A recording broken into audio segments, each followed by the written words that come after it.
ہر قسم کی حمد و ثنا اور کبریائی اللہ تبارک و تعالیٰ کی پاک ذات کے لیے ہے۔ بے شمار درود و سلام محمد الرسول اللہ صلی اللہ علیہ وسلم پر کہ جن کی پیروی میں ہی ہماری دنیا کی اور آخرت کی کامیابی ہے۔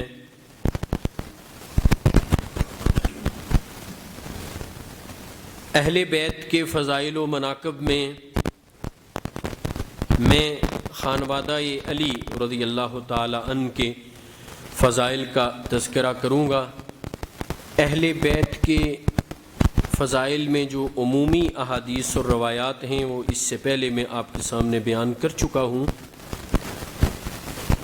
یہاں انشاءاللہ اہل بیت میں حضرت علی کے گھر والے حضرت علی، حضرت فاطمہ اور حسن و حسین کریمین رضی اللہ تعالی عنہم، ان کے فضائل و مناقب کا تذکرہ کروں گا۔ ان کے فضائل و مناقب کے تذکرے سے پہلے چند ایک ضروری باتیں عرض کرنا چاہتا ہوں جن کو سمجھنا بہت ضروری ہے۔ جب ہم حضرت علی یا ان کے خانوادہ کے فضائل کی بات کرتے ہیں تو اس میں ہمارے ہاں بڑا مبالغہ پایا جاتا ہے۔ حضرت علی اور ان کے خانوادہ اور جو آگے ان کی نسل ہے اس کے حوالے سے جو دراصل رسول اللہ صلی اللہ علیہ وسلم کا خاندان اور ان کی نسل ہے، بہت مبالغہ آمیز گفتگو کی جاتی ہے اور ان کے فضائل و مناقب میں ایسی جھوٹی اور فیبریکیٹڈ روایات بیان کر کے مبالغہ کیا جاتا ہے کہ حیرانی ہوتی ہے۔ اس لیے میں اس بات کی وضاحت کرنا چاہتا ہوں کہ حضرت علی کے متعلق تو اس قدر مبالغہ کیا جاتا ہے کہ پاکستان میں ایک گروہ یہ بات کہتا ہے کہ اللہ کے رسول صلی اللہ علیہ وسلم کے بعد حضرت علی تمام انبیاء سے افضل ہیں۔ یہ ٹیلی ویژن پر بھی ایک ڈسکشن کے دوران ان کے ایک عالم نے کہی اور پھر ان کے گروہ کا موقف سامنے آیا کہ ہمارے پاس اس بات کے ٹھوس دلائل ہیں کہ حضرت علی نبی علیہ السلام کے بعد تمام انبیاء سے افضل ہیں۔ یہ حضرت علی کی شان میں انتہائی غلو ہے اور ہم سمجھتے ہیں کہ انبیاء علیہم الصلاۃ والسلام کی شان میں گستاخی ہے۔ اور جب ہم یہ کہتے ہیں کہ ہم سمجھتے ہیں تو اس سے مراد یہ نہیں ہے کہ پاکستان میں اہل الحدیث کا نمائندہ بن کے میں یہ بات کر رہا ہوں۔ یہ موقف احناف کا بھی ہے، شوافی کا ہے، امام مالک کے پیروکاروں کا ہے، امام احمد بن حنبل کے پیروکاروں کا ہے۔ پوری دنیا میں اہل السنہ جو ہیں یہ ان کا موقف ہے۔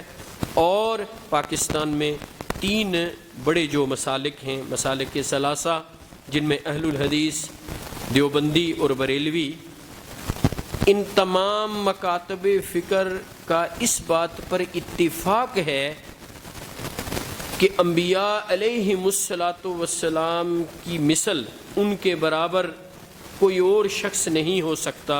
اور اگر کوئی یہ کہے کہ حضرت علی انبیاء علیہم الصلاۃ والسلام سے افضل ہیں تو وہ انبیاء علیہم الصلاۃ والسلام کی شان میں گستاخی ہے۔ یہ اہل السنہ کا متفقہ موقف ہے۔ اور دوسری بات کہ حضرت علی، حضرت فاطمہ اور حسن و حسین کریمین رضی اللہ تعالی عنہم کے متعلق یہ عقیدہ رکھا جاتا ہے کہ یہ بھی معصوم ہیں۔ عقیدہ عصمت ثابت کرنے کی کوشش کی جاتی ہے۔ کچھ ایسی فیبریکیٹڈ اور گڑی گڑائی اور موضوع احادیث اور روایات پیش کر کے یہ دلیل پکڑی جاتی ہے اور یہ عقیدہ وضع کر کے پھیلایا جاتا ہے کہ یہ لوگ بھی معصوم ہیں، جیسے وہ ان کے بعد کے لوگوں کو بھی، جن میں حضرت حسین کے بیٹے علی ہیں، علی بن حسین زین العابدین، امام باقر، جعفر صادق، اور پھر اس سے آگے جو 12 لوگ ہیں ان کے متعلق یہ عقیدہ رکھتے ہیں، یہ سب کے سب معصوم ہیں۔ یہ بھی اہل السنہ کا جو متفقہ موقف ہے اس کے بالکل برعکس اور بالکل خلاف ہے۔ اہل السنہ کا یہ موقف ہے کہ انبیاء علیہم الصلاۃ والسلام کے بعد کوئی شخص معصوم عن الخطا نہیں ہے، حتیٰ کہ حضرات صحابہ اکرام، جن میں حضرت ابو بکر صدیق، حضرت عمر، حضرت عثمان، حضرت علی رضی اللہ تعالی عنہم اجمعین، یہ لوگ بھی معصوم عن الخطا نہیں ہیں۔ اور ایک بات میں ذاتی یہ عرض کر دوں کہ اگر انبیاء کے بعد کوئی معصوم عن الخطا ہوتا تو اس کے متعلق جو نبی علیہ السلام کی احادیث ہیں، اگر نبی علیہ السلام کی احادیث سے استدلال کر کے کسی کو معصوم عن الخطا کہا جا سکتا تو وہ عمر بن خطاب ہوتے، اس لیے کہ 4-5 ایسی صحیح احادیث ہیں کہ جن سے یوں لگتا ہے کہ عمر بن خطاب رضی اللہ تعالیٰ عنہ معصوم عن الخطا ہیں، حالانکہ وہ معصوم عن الخطا نہیں ہیں۔ وہ جب میں حضرت علی کے فضائل و مناقب شروع کروں گا تو یہیں سے شروع کروں گا، پہلے وہ احادیث جلدی سے آپ کے سامنے رکھ کے پھر ان احادیث سے حضرت عمر کی فضیلت کے ساتھ ساتھ حضرت علی کی فضیلت کا استدلال کروں گا۔ حضرت عمر کے متعلق 4-5 ایسی صحیح احادیث ہیں کہ جن سے یہ پتہ چلتا ہے کہ حضرت عمر جو بات کہتے تھے اللہ ان کے دل میں ڈال دیتے تھے، وہ اللہ کی تائید اور نصرت سے، الہام سے بات کرتے تھے، لیکن پھر بھی اہل السنہ کا یہ موقف ہے کہ ان تمام روایات کے باوجود حضرت عمر معصوم عن الخطا نہیں ہیں، ان سے غلطی ہو سکتی ہے، بلکہ ہوئی بھی ہے۔ جب انہوں نے مہر کی مقدار مقرر کرنا چاہی تو ایک عورت نے کھڑے ہو کے کہہ دیا عمر تو مہر کیسے مقرر کر رہا ہے، اللہ نے قرآن میں تو یہ کہا ہے۔ اس نے آیت پڑھ دی تو عمر رضی اللہ تعالیٰ عنہ کہنے لگے امرأۃ اصابت ورجل اخطا، عورت نے درست بات کہی ہے، عمر سے غلطی ہو گئی ہے، اپنے موقف سے پیچھے ہٹ گئے۔ سو میرے بھائیوں، ہم سیدنا عمر سمیت تمام غیر انبیاء کے علاوہ دنیا میں جتنے مسلمان آئے ہیں یا آئیں گے کوئی بھی معصوم عن الخطا نہیں ہے، یہ اہل السنہ کا موقف ہے۔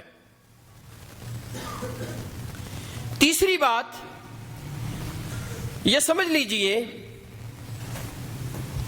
کہ حضرت علی کے فضائل میں بعض روایات سے یہ باطل استدلال کیا جاتا ہے کہ حضرت علی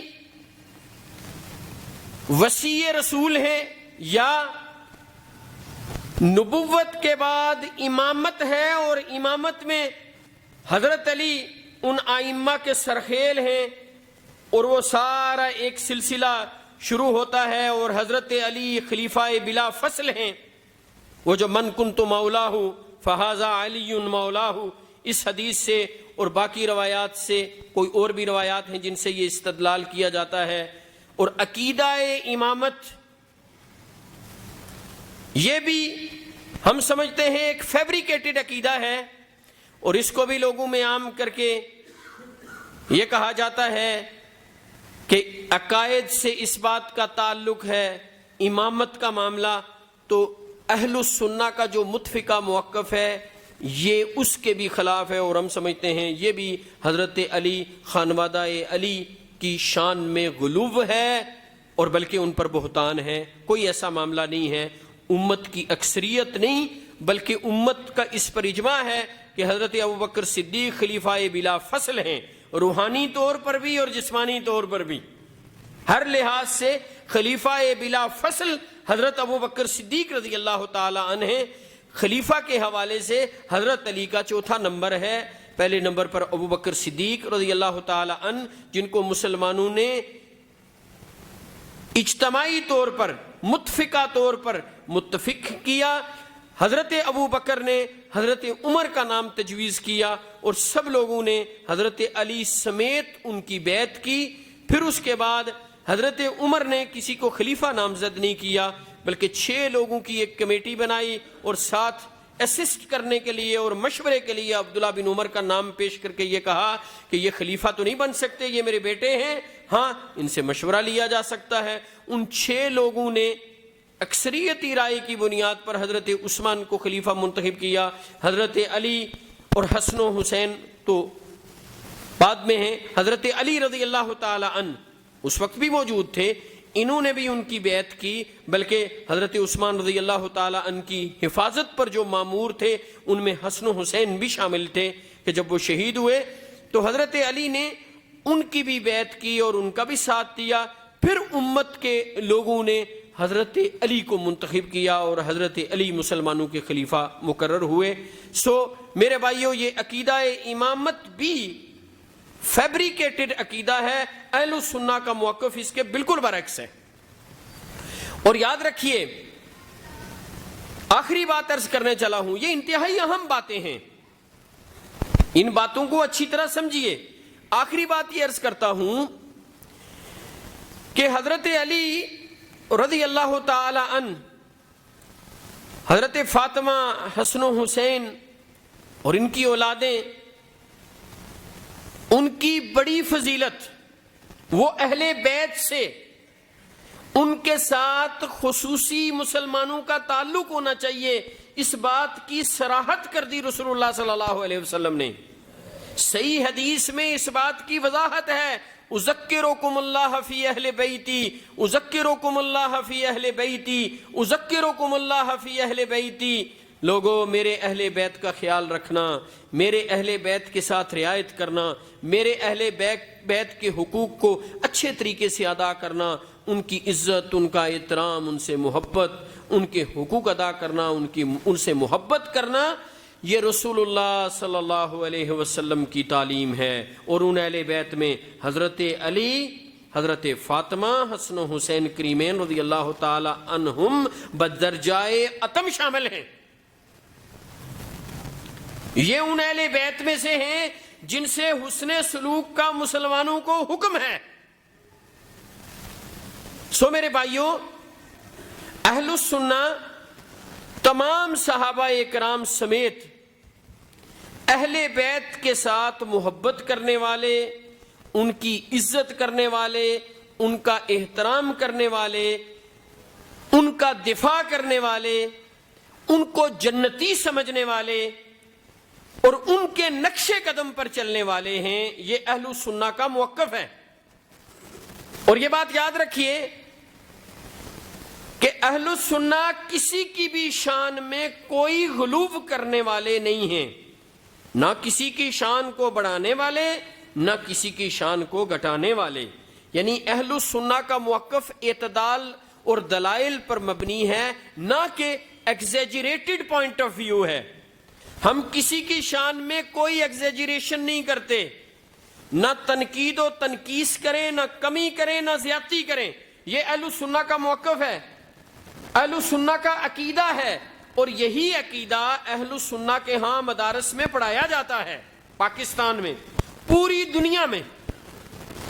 دنیا میں احناف کے ہاں، شوافے کے ہاں، امام مالک کے پیروکارے کے ہاں، حنابلہ کے ہاں، یعنی حنفی، شافی، مالکی، حنبلی، اہل الظواہر، اہل الحدیث، پاکستان میں دیوبندی، بریلوی، اہل حدیث، ان سب کے ہاں جو عقیدے کی 2 بڑی کتابیں پڑھائی جاتی ہیں، ان میں امام طحاوی رحمۃ اللہ علیہ کی عقیدہ کی کتاب عقیدۃ الطحاویہ ہے، اور دوسری کتاب امام ابن تیمیہ رحمۃ اللہ علیہ کی کتاب عقیدہ واسطیہ ہے.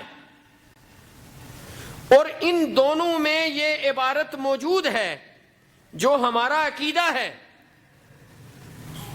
وہ عبارات کیا ہیں؟ میں امام طحاوی کی عبارت پڑھتا ہوں، عقیدۃ الطحاویہ کی عبارت، جو پاکستان میں دیوبندی، بریلوی اور اہل حدیث مسالک کے مدارس میں دین سیکھنے والے اور دین کی تعلیم حاصل کرنے والے طلباء کو عقیدہ کی کتاب میں یہ عبارت پڑھائی جاتی ہے. وہ عبارت کیا ہے؟ نحب اصحاب رسول اللہ صلی اللہ علیہ وسلم ولا نفرط فی حب احد منہم ولا نتبرأ احد منہم ونبغض من یبغضهم وبغیر الخیر یذکرہم ولا نذکرہم الا بخیر وحبہم دین و ایمان و احسان وبغضہم کفر و نفاق و طغیان. اور امام ابن تیمیہ نے اپنی کتاب عقیدہ واسطیہ میں یہ عبارت لکھی ہے کہ وَمِنْ أُصُولِ الْأَهْلِ السُّنَّةِ وَالْجَمَاعَةِ سَلَامَةُ قُلُوبِهِمْ وَأَلْسِنَتِهِمْ لِأَصْحَابِ رسول اللہ صلی اللہ علیہ وسلم. امام طحاوی کی جو عبارت میں نے آپ کے سامنے پڑھی ہے، مختصر سا اس کا ترجمہ اور تشریح کر دیتا ہوں تاکہ اہل السنہ کا عقیدہ آپ کی سمجھ میں آ جائے کہ اہل السنہ کا صحابہ کرام اور اہل بیت کے متعلق کیا عقیدہ ہے، اور یہ متفقہ عقیدہ ہے، اس پر اجماع ہے. وہ عقیدہ کیا ہے؟ نحب اصحاب رسول اللہ صلی اللہ علیہ وسلم ولا نفرط فی حب احد منہم. ہم رسول اللہ صلی اللہ علیہ وسلم کے تمام صحابہ کرام سے پیار کرنے والے ہیں اور ان میں سے کسی کی بھی شان میں کوئی غلو کرنے والے نہیں ہیں. ولا نفرط فی حب احد منہم، کسی ایک کی محبت میں دوسرے پر تنقید نہیں کرنے والے.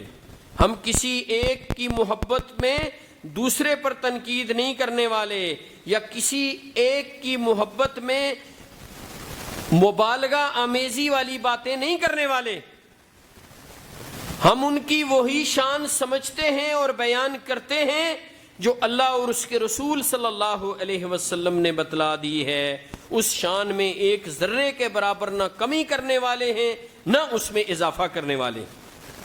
ولا نفرط فی حب احد منہم، ان میں سے کسی ایک کی محبت میں بھی ہم کوئی افراط سے کام لینے والے نہیں ہیں.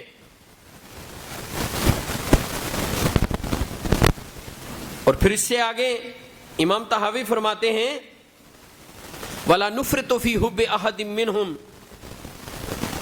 ہم ان کا تذکرہ نحب اصحاب رسول اللہ صلی اللہ علیہ وسلم وَلَا نُفْرِطُ فِي حُبِّ أَحَدٍ مِّنْهُمْ، ہم ان میں سے کسی کی شان میں کوئی افراط سے کام نہیں لینے والے، کوئی ہمارا موقف ایگزیجریٹڈ نہیں، کوئی کسی کی شان میں کوئی احادیث گڑھ کے ان کو حدیث کا نام دے کے اس کی شان کو اتنا اونچا کر دیں کہ کہیں یہ مشکل کشا ہے، یہ حاجت روا ہے، اور اس کے پاس تو وہ اتھارٹی آ گئی ہے جو صرف اللہ رب العالمین کے پاس ہے، وہ اتھارٹی جو انبیاء کے پاس نہیں ہے. ہمارے ہاں ایک گروہ یہ کہتا ہے وہ اتھارٹی حضرت علی کے پاس آ گئی ہے. ہم ایسے نہیں ہیں. اب ہم سب کا تذکرہ محبت سے کرنے والے ہیں، ہم سب کا تذکرہ محبت سے کرنے والے ہیں، ہم کسی کی شان میں کوئی تنقید اور تنقیس نہیں کرنے والے. وَنُبْغِضُ مَن يُبْغِضُهُمْ وَبِغَيْرِ الْخَيْرِ يَذْكُرُهُمْ. ہاں یاد رکھیے ہم ان سے بغض رکھنے والے ہیں، ہمارے دلوں میں ان کے لیے میل ہے. کیوں؟ کہ وہ صحابہ کرام کی شان میں گستاخی کرتے ہیں. جو صحابہ کی شان میں گستاخی کرے، جو کسی صحابی کو جہنمی سمجھے، جو کسی صحابی کے کردار پر انگشت برداری کرے، ہمارے دل میں ان کے لیے میل ہے. یہ صاف بات ہم کر رہے ہیں. ہمارے دل میں ان کے لیے محبت نہیں ہے. اس میل کی وجہ کیا ہماری ذاتیات ہے؟ نہیں. ہمیں برا کہو، ہم اپنے دل میں تمہارے لیے کوئی میل نہیں رکھیں گے. کائنات کے رب کی قسم میں منبر پر کھڑا ہو کے کہتا ہوں مجھے برا کہو میں میل نہیں رکھوں گا. میں اپنی ضمانت دے رہا ہوں، میں کوئی بغض نہیں رکھوں گا. میں ہوں ہی برا. آپ مجھے برا کہیں اور میں اپنے آپ کو اچھا سمجھوں؟ نہیں، میں تو ہوں ہی کمزور ترین مسلمان. اللہ کی رحمت کی امید ہے کہ اللہ بس اپنی رحمت کے صدقے مجھے معاف کر دے، کہ اس کی رحمت کی جو روشنی ہے اس کو دیکھ کے ایک امید ہے کہ انشاءاللہ وہ عقیدہ توحید کی بنیاد پر میرے عیبوں پر پردہ ڈال کے مجھے جہنم کی آگ سے بچا لے گا۔ کائنات کے رب کی قسم اس کے علاوہ کوئی امید، سہارا، آسرا نہیں ہے، کسی شے پر بھروسہ نہیں ہے۔ منبر پر کھڑا ہو کے قسم اٹھا کے یہ بات کہتا ہوں۔ اس لیے ہمیں برا کہو، ہمیں کوئی پریشانی نہیں ہے، ہم تم سے کوئی میل نہیں رکھیں گے، تم سے کوئی بغض نہیں رکھیں گے، ہمارے دل میں تمہاری محبت ہوگی۔ ہمیں برا بے شک کہو، ہمارے والدین کو برا کہو، ہماری تنظیموں کو برا کہو، کچھ نہیں ہوتا اس سے، لیکن کائنات کے رب کی قسم کسی صحابی کو برا کہو گے یہ ہم برداشت نہیں کریں گے۔ تم صحابہ کو برا کہو، ہم تم سے محبت کریں، کائنات کے رب کی قسم یہ تو ہمارے عقیدے کا مسئلہ ہے۔ یہ کیسے ممکن ہے کہ کوئی صحابی سے نفرت کرے، صحابی کو جہنمی سمجھے، کہ جس کو اللہ کے رسول نے جنتی کہا ہے، جن کے متعلق اللہ نے کہا وَكُلًّا وَعَدَ اللَّهُ الْحُسْنَى، جن سب کے لیے اللہ نے فرما دیا یہ سارے کے سارے ایسے ہیں جن سے اللہ نے اچھا وعدہ کیا ہوا ہے، تم ان کو جہنمی سمجھو، تم ان پر تنقید کرو، اور عام صحابی تو دور کی بات، تم ابو بکر کو برا کہو، تم عمر کو برا کہو، اور پھر کہو ہم تم سے محبت کریں، بھائی ایسے ممکن نہیں ہے۔ وَنُبْغِضُ مَن يُبْغِضُهُمْ وَبِغَيْرِ الْخَيْرِ يَذْكُرُهُمْ وَلَا نَذْكُرُهُمْ إِلَّا بِخَيْرٍ۔ ہاں، صحابہ اکرام کا خیر سے تذکرہ کرو گے، نبی علیہ السلام کے ساتھیوں کے متعلق جو تمہارا بغض ہے وہ دل سے نکالو گے، مقدسات کی توہین نہیں کرو گے، پھر آ جاؤ ہمارے ساتھی ہو۔ ویسے تو باحیثیت انسان ہم سب کا احترام کرنے والے ہیں، ہم تو یہی کہہ رہے ہیں، اتحاد کا درس دیتے ہیں، اتفاق کا درس دیتے ہیں، مسلمانوں کی وحدت کا درس دیتے ہیں، اور یاد رکھیے مسلمانوں میں اتحاد اور اتفاق اس وقت تک نہیں آ سکتا، مسلمان متحد اس وقت تک نہیں ہو سکتے، ایک لڑی میں اس وقت تک نہیں پروئے جا سکتے جب تک مسلمانوں کی مقدس ہستیوں کی عزت و احترام نہیں کیا جائے گا۔ اتحاد کبھی نہیں ہو سکتا کہ ایک گروہ صحابہ اکرام پر انگشت برداری کرے، ان پر تنقید کرے، ان کو جہنمی سمجھے، اور پھر وہ یہ سمجھیں کہ مسلمانوں میں ان کے ساتھ باقی مسلمانوں کا اتحاد ہو جائے گا، یہ نہیں ہوگا۔ سو میرے بھائیوں یاد رکھیے، اتحاد کی بنیاد یہ ہے کہ مقدسات کا احترام کیا جائے، مقدسات کا احترام کیا جائے، تب اتحاد ہے، تب ہم سب یکجان ہیں، تب ہم سے جو قربانی چاہیے ہمیں بتاؤ، ہم دینے کے لیے تیار ہیں۔ میں عرض کر رہا تھا کہ آخری بات وَحُبُّهُمْ دِينٌ وَإِيمَانٌ وَإِحْسَانٌ وَبُغْضُهُمْ كُفْرٌ وَنِفَاقٌ وَطُغْيَانٌ، یہ آخری لائن ہے اس عقیدے کی کہ صحابہ اکرام کی محبت ہمارا دین ہے، ہمارا ایمان ہے، اور سچی بات ہے یہ ایک ایسی نیکی ہے کہ جسے ہم احسان والی نیکی سمجھتے ہیں، اس کی وضاحت کا وقت نہیں ہے۔ وَبُغْضُهُمْ كُفْرٌ وَنِفَاقٌ وَطُغْيَانٌ، اور ہم صحابہ اکرام کے بغض کو کسی جگہ کفر سمجھتے ہیں، کسی جگہ طغیان سرکشی سمجھتے ہیں، اور کسی جگہ نفاق سمجھتے ہیں۔ اس کی بھی تشریح کے لیے میرے پاس وقت نہیں ہے۔ اقول قولی ھذا واستغفر اللہ لی ولکم ولسائر المسلمین، سبحان ربک رب العزۃ عما یصفون، وسلام علی المرسلین والحمد للہ رب العالمین۔